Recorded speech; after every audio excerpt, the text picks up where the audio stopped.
For years, I have lived behind these stone walls, seeking a peace that always feels just out of reach, carrying a weight no prayer can lift.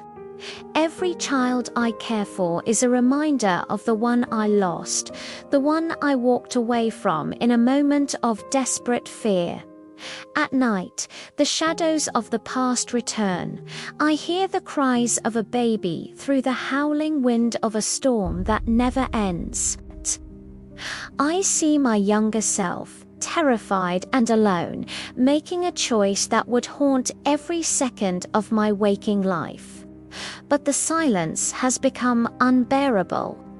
I cannot find God until I find the truth of what became of my child. Leaving the safety of the cloister, I stepped into a world I no longer recognized, guided only by a flickering hope. The coastal air was thick with salt and secrets. Every face I passed seemed to mirror my own hidden shame. Locals whispered as I passed, their eyes tracing the lines of my habit, perhaps sensing the sign beneath the cloth. I searched through dusty ledgers and forgotten records, hunting for a name, a date, a sign that she survived. Then I saw it, a lead, a path leading back to the man who was the beginning of my tragedy. He was the secret I buried deep.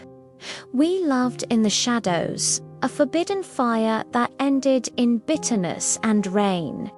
I remember our last argument, the words cutting deeper than any blade as the sky wept over our broken promises. And now he has returned, stepping out of the darkness of the present to demand I stop my search. His eyes were hard, filled with a warning. He wanted the past to stay buried, but I was no longer afraid of his threats.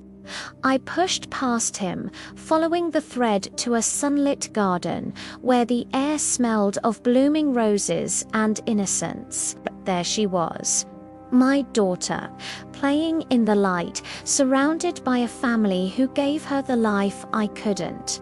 The realization broke me, but it also healed me. She was safe. She was loved. My sacrifice was not in vain.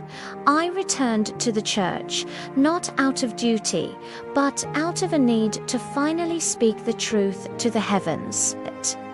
In the dim light of the confessional, I let go of the guilt. I confessed my motherhood, my love, and my sorrow. As the sun began to rise, the heavy doors of the convent felt lighter. A new day was breaking over my soul, and there, at the gate, history repeated itself, but this time I was ready to answer the call.